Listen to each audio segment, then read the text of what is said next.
Está Pablo Meliquio, psicólogo, que siempre nos atiende gentilmente. Pablo, buen día. Hola, buen día, Caro, Ale, equipo, ¿cómo están? Muy bien. Bueno, obviamente que consternados con esta noticia. No sé si conoces los Sí, detalles o has podido escucharnos a nosotros. ¿Qué lleva a ver algo que todavía no nos podemos explicar? Una mamá o un papá, que también ha sucedido, ¿no? A sí, golpear hasta la muerte a una criatura, digo. ¿Cómo se explica eso? sí, hay varias líneas de pensamiento.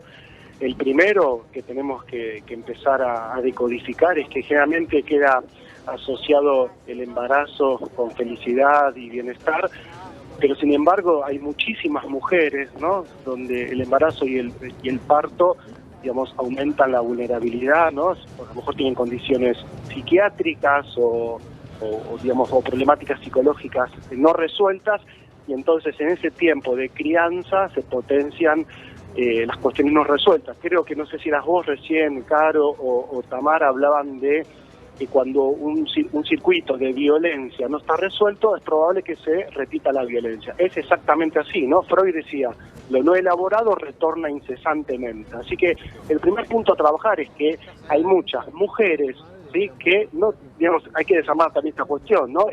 Digamos, el deseo materno no es algo innato, y muchas mujeres quedan embarazadas y después juegan sus cuadros psicopatológicos o se complican la vida porque no tienen en el mejor contexto a esas criaturas. Pero digamos, a ver, Pablo, entiendo lo que decís y siempre es muy sesudo tu razonamiento y sos, digo, la voz de nuestra referencia, ¿no?, en este caso, pero una cosa es traer vida a este mundo, incluso no queriendo, lo que uno obviamente no le gusta, que eso suceda, y otra cosa es matar a una criatura, ¿no? Como que siento que hay un abismo entre una cosa y otra. Sí, por supuesto, por eso decía que tiene que ver muchas mujeres, muchas parejas traen criaturas, no los estimulan, no los aman, y otros juegan, digamos, el maltrato, ¿no? Ahora vamos a tratar de pensar eso, ¿no? Pero justamente a partir de lo de Lucio y con cada vez se van sumando nuevos casos digamos, de lo que es las infancias y el maltrato, ¿no? Entonces siempre decimos la importancia de detectar a tiempo las violencias en la infancia, ¿no? Y velar, digo, siempre con el respeto de lo que es la Convención de los Derechos de la Niñez. Pero cuando tenemos un caso ya donde hay maltrato temprano, ¿no? Donde el último caso que acaba de suceder en Merlo, ¿no es cierto? Ahí hay una situación donde dicen que el nene se cayó de la cama, finalmente claro, cuando hacen la autopsia se ve que venía con claros signos de maltrato. Entonces, Pablo, ese es el punto a reflexionar, ¿no? ¿Por qué se llega a maltratar a una criatura hasta matarla? Bueno, tiene que ver con un montón de cuestiones psicológicas y psiquiátricas, que hay que detectar a tiempo. yo entiendo, Pablo, digamos, los innumerables casos de violencia familiar o violencia de género puntualmente. Ahora, en este caso, me parece que ya hay que responsabilizar al Estado, llamarlo al gobierno de turno, como quiera llamarlo, digo, el primer paso es apartar en este caso a los menores, a los bebés, para poder evitar este tipo de situaciones. Entiendo que después las mujeres padezcan, en este caso, la violencia de género, pero digo, cuando hay menores involucrados, violencia de por medio, digo, apartarlos, y ya la responsabilidad ahí es parte del Estado, del gobierno, porque si no vamos a tener el caso Lucio, y como advierte también el abuelo, un montón de casos que lamentablemente salen a la luz, gracias también a nosotros que lo visibilizamos, pero después la solución no aparece. Entonces es como bastante complicado el tema, si el Estado, el gobierno no interviene.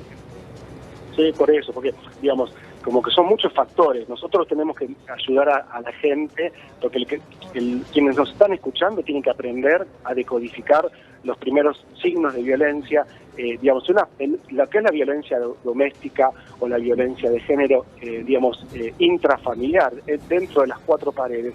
Es muy difícil de detectar, salvo ¿sí?, que algún vecino o una vecina empiece a escuchar gritos o golpes.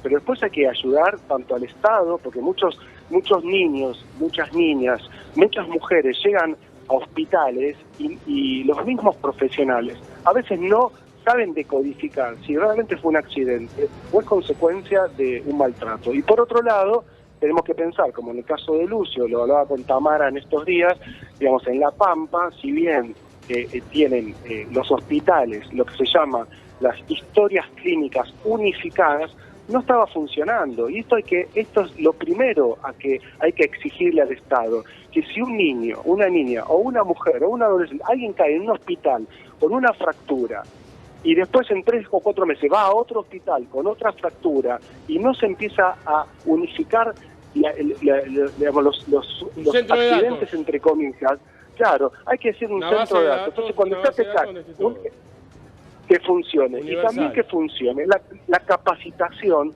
no solamente a las familias, porque esto lo hacemos en la televisión, en los medios, todo el tiempo yo estoy indicando cómo podemos detectar signos de violencia física, de violencia sexual, de abuso sexual, porque las niñas y los niños siempre van a expresar si están siendo dañadas. Es imposible que una criatura tape un dolor. Pablo, lo va a expresar, siempre lo va a expresar, sí. Acá también falló la psicóloga, ya te dejo, Tami, acá también falló la persona o la asistente social que tenía que ir a visitar, digamos, el traspaso de patria potestad de una familia a la otra. Pero si vos se lo sacás al padre, no, es que la nena estaba desnutrida, sí, se notaba. La pasás a la madre y no visitás cada 15, 20 días el seno familiar para ver cómo está la nena, también eso lamentablemente no existe eso. Eso se llama informe socioambiental. Pero a mí me llevaban una vez por mes. Yo tuve, mi infancia es terrible. Y a mí una vez por mes me llevaban a una asistente social donde yo tenía que... Bueno, pero si no me llevaban, venían a mi casa. Tenía que ir a firmar la supervivencia, un montón de cosas y contar cómo estaba yo viviendo en mi seno familiar. Ojalá funcionara así, ojalá hubiese... Pero conmigo funcionó así, yo me acuerdo que iba todos los meses. Le mando una saludo a la doctora Ananía Morquecho, iba todos los meses. De verdad, y la señora me sentaba, me acuerdo, yo tenía 9 años. La señora me sentaba, me mostraba dibujos, me iba preguntando cómo me llevaba, si estaba cómodo en mi hogar, si me trataban bien con las personas que me criaban. Pero en tu caso puntual, ¿qué hubo? No quiero ahondar en detalles. Yo perdí mi familia y fui a vivir con otra parte de la familia. Pero por eso hubo... Y todos los meses tenía que ir a sentarme delante de una persona que era, calculo que era un asistente social, pero ¿sabes por y me preguntaba si me pegaban, si no, cómo estaba. Ok, no. Ahí vamos. ¿Sabes por qué te pregunto? No por ahondar en tu caso, sino porque acá hubo una restitución, ni patria potestad, ni tenencia, nada por el estilo. Entonces, no sé si ahí, digamos, la justicia te provee una fiscalización. Sí, es lo que yo les contaba. Estamos con Pablo igualmente. Tami, ¿vos le querías consultar? Sí, yo quiero meterlo en una polémica que se ha dado en estos días. Y Pablo, me gustaría saber tu opinión, ya que te tengo acá. He escuchado muchísimas cuestiones y se ha llevado para el lado de los feminismos y desde la perspectiva de género el caso Lucio. Yo sé que los sesgos patriarcales existen en los expedientes y de hecho un sesgo patriarcal es darle la guarda a una madre creyendo que es la más apta para cuidar. Y esta frase que se repite a veces sin contenido, que es la violencia no tiene género. Te quiero escuchar tu opinión al respecto porque me parece que un discurso direccionado solo para un lado, en un caso o en el otro, le hace mucho mal a la sociedad. Sí, re interesante, Tamara. Creo que es una discusión que hay que darle lugar todo el tiempo porque tenemos que ayudar a la toma de conciencia. La violencia tiene género, no es lo mismo la violencia de género, no es lo mismo la violencia doméstica, no es lo mismo la violencia hacia adultos mayores. Las violencias tienen características específicas de acuerdo a quién la ejerza. Por eso es tan específica la violencia de género y tenemos que seguir, digamos, ayudando a que las mujeres detecten a tiempo la violencia, ¿no? Cuando son víctimas de violencia, que esas violencias tempranas que hay que saber decodificar.